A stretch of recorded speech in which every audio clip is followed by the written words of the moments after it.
¿Qué tal? Buenos días, ¿cómo estás? Muy bien. ¿Se terminó lo peor, Carlos? Bueno, depende para quién. Claro. Eso obviamente expresa que la realidad es ciertamente compleja.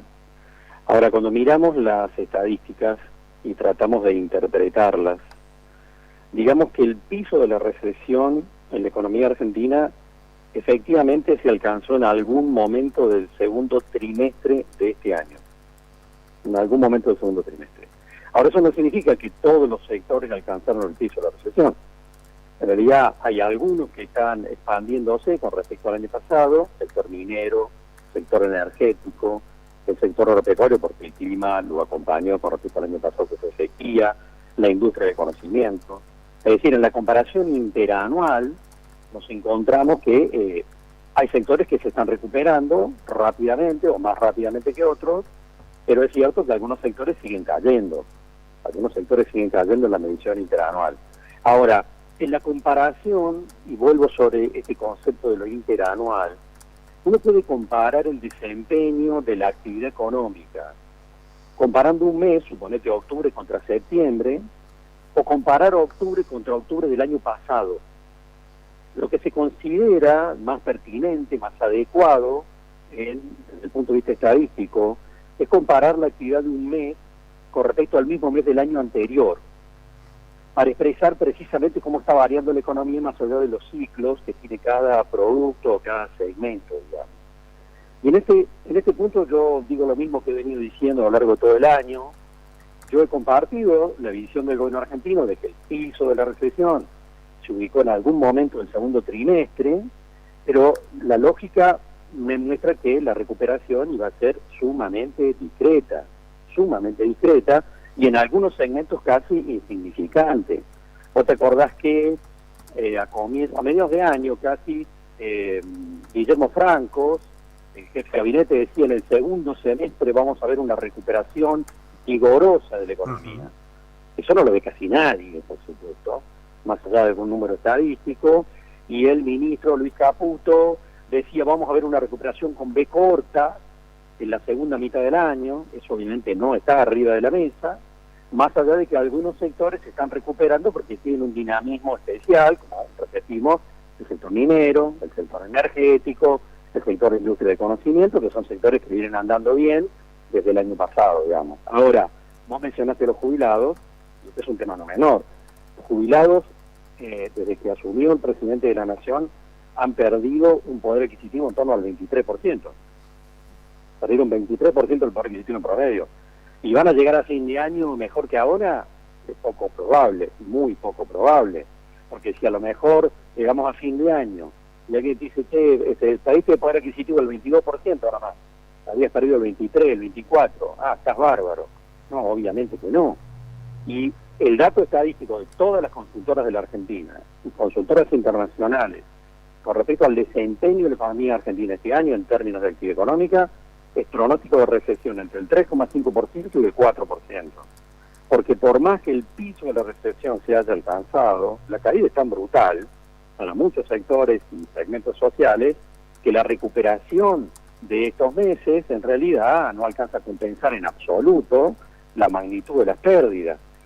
Y por supuesto también que uno puede tener una lectura, el gobierno dice que el año que viene la economía va a aumentar su nivel de actividad un 5% con respecto a este año. Lo creo, comparto esa opinión, porque es una variación interanual. Es como si yo te dijera, bueno, mira, vos vendías 10 heladeras por mes el año pasado, ahora estás vendiendo 2 heladeras porque vino la recesión. Si el año que viene vendés 4 heladeras por mes, es un aumento interanual del 100%, ¿verdad? Ahora seguís al horno con papa porque tu punto de equilibrio era 10. De tal manera que hay que mirar las estadísticas con cuidado y por supuesto Milei está aprendiendo rápidamente a ser político y a manipular las estadísticas para desfigurar lo que la gente está mirando en la calle. Me queda claro que es así, porque usa estadísticas que en algún punto son correctas, pero las manipula para enviar un mensaje que no tiene mucho que ver con lo que la gente está sintiendo en su bolsillo o en la calle.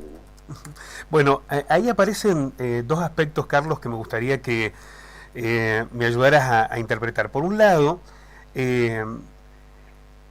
lo que sucedió en diciembre con la devaluación y lo que ha ocurrido en estos meses pareció una enorme transferencia de recursos de los sectores asalariados, jubilados, productivos, a sectores concentrados. Algo que no parece este modelo económico, una vez estabilizada medianamente la inflación, querer corregir.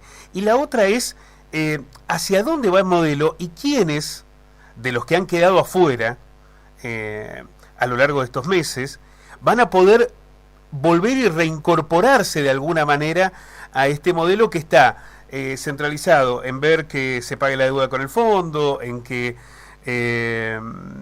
el riesgo país baje, en el planchar el dólar, algo que en algún momento ya vimos en la Argentina, pero se habla poco de salario, de producción, de trabajo. De hecho, muchos de los sectores que han encontrado esa recuperación tienen que ver con la actividad puramente primaria, sin valor agregado. Sí, en realidad pensemos en el primer tema que mencionaste, que es la distribución del ingreso en la sociedad.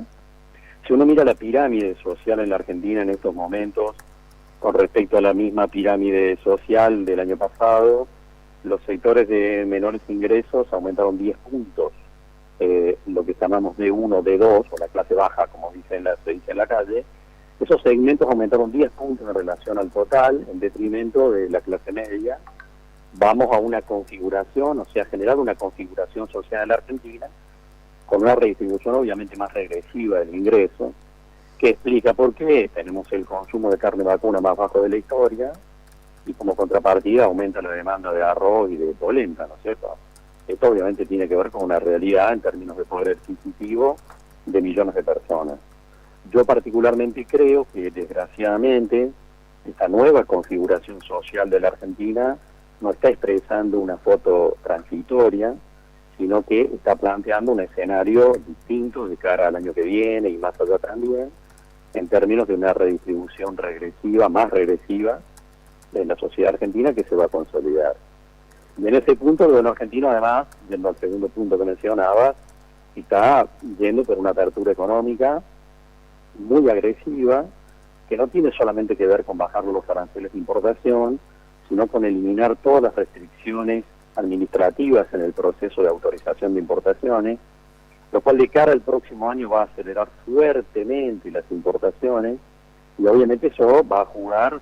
Si me pongo del lado de los consumidores, te pones como consumidor, te parece positivo, obviamente que sí, pero va a afectar adicionalmente, digamos, el nivel de empleo en la Argentina, porque va a haber muchas empresas que no van a poder, digamos, enfrentar un proceso muy agresivo de importaciones, además con un atraso cambiario evidente, de tal manera que vamos a ver un contexto de primarización, donde los sectores más dinámicos de cara a los próximos años van a ser el sector minero, el sector energético, el sector de cadenas agroalimentarias, por supuesto, y va a haber algún daño o algún retroceso en términos de los sectores industriales de la Argentina frente al proceso de apertura económica.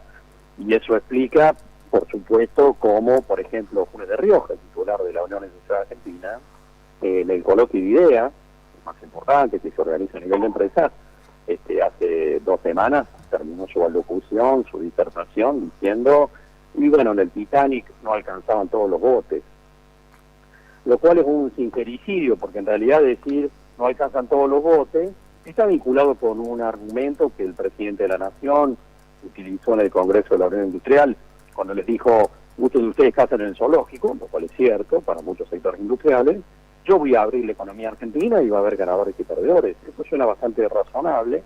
Ahora, el planteo que hace Funes de Rioja es un sincericidio realmente, porque el proceso de apertura va a una velocidad y va a ir a un escenario el año que viene, no digo parecido al de la década del 90, va a profundizar el proceso de apertura con respecto a la década del 90. El sincericidio de Funes de Rioja no fue decir que en el Titanic no alcanzaba los votos para todos. El sincericidio fue decir que estaba arriba el Titanic, él como presidente de la Unión Industrial Argentina. Y esto obviamente refleja un cambio en la matriz productiva de la Argentina, que va hacia un proceso de especialización, donde va a haber muy probablemente una mayor primarización de las exportaciones y un proceso en el cual, bueno, va a haber un retroceso adicional en los segmentos industriales.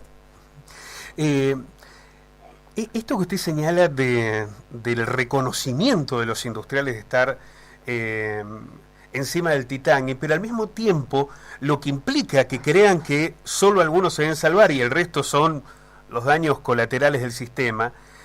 Uno supone, por el lugar que representa el propio Funes de Rioja, que los que se van a salvar son los poderosos, los que tienen una mayor espalda, los que tienen una estructura más concentrada, un mercado más atado.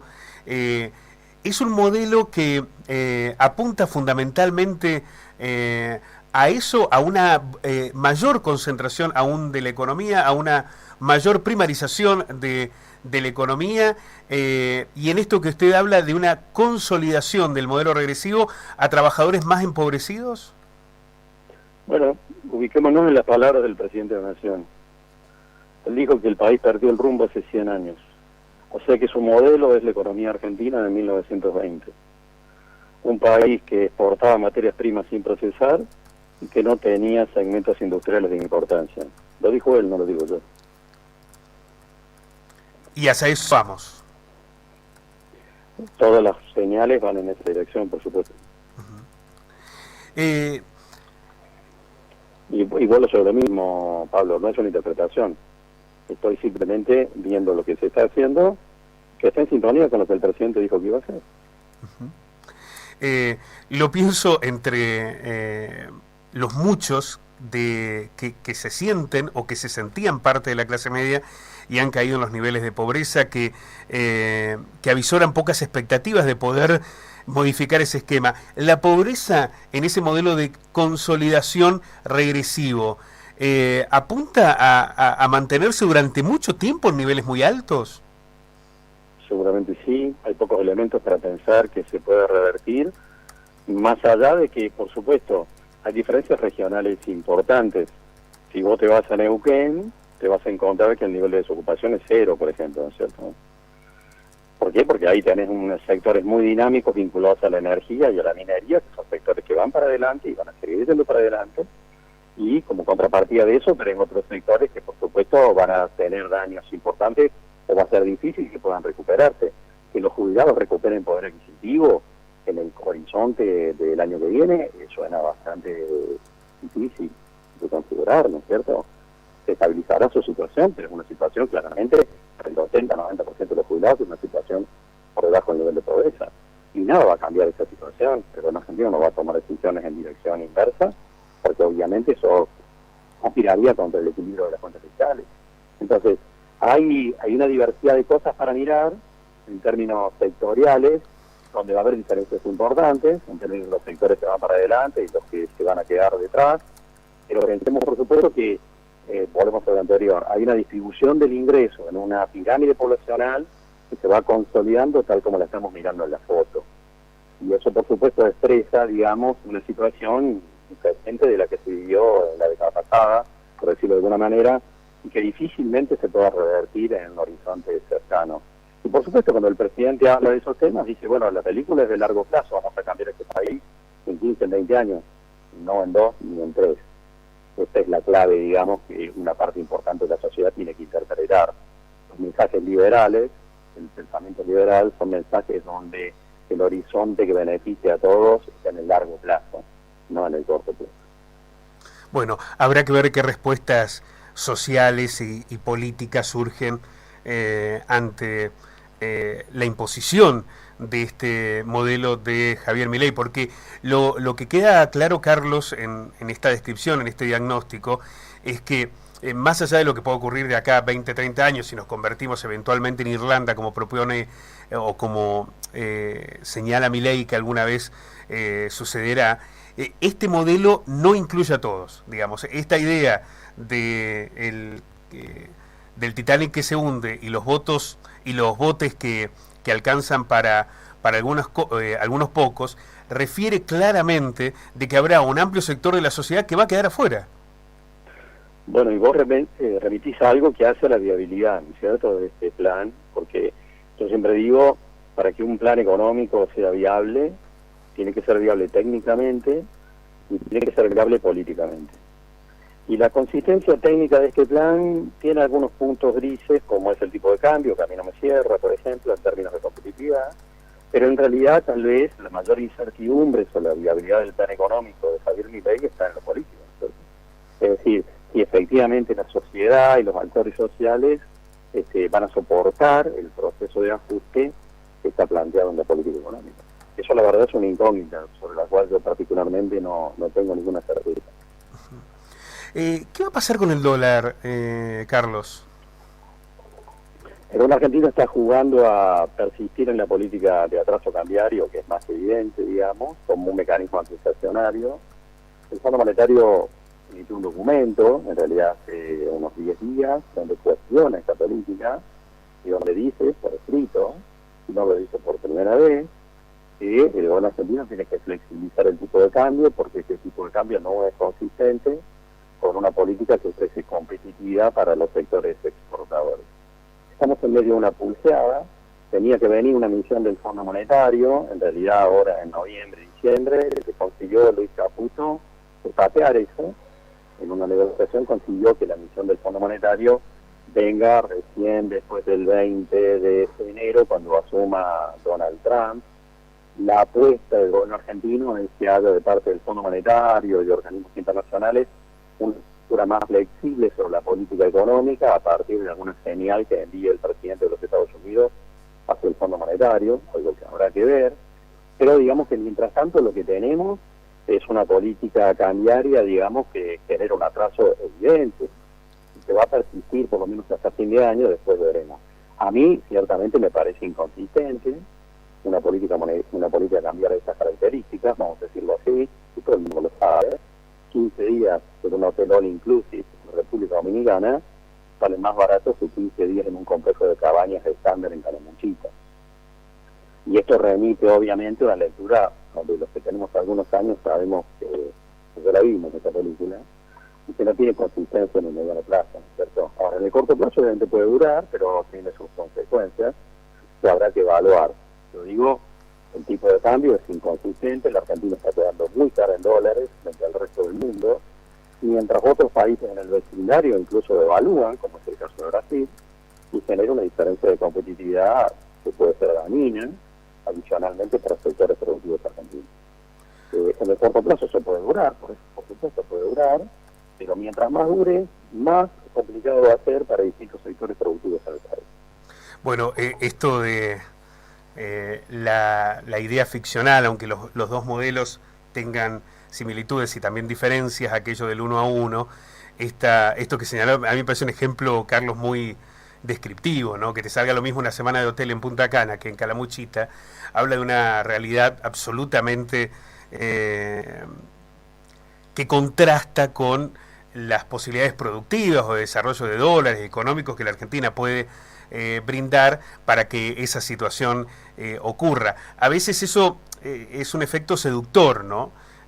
Para determinados sectores sociales es una tentación, es un mimo, pero que después genera enormes consecuencias sociales como las que ya vivimos en los 90. Carlos, quiero agradecerte muchísimo este análisis, te mando un fuerte abrazo.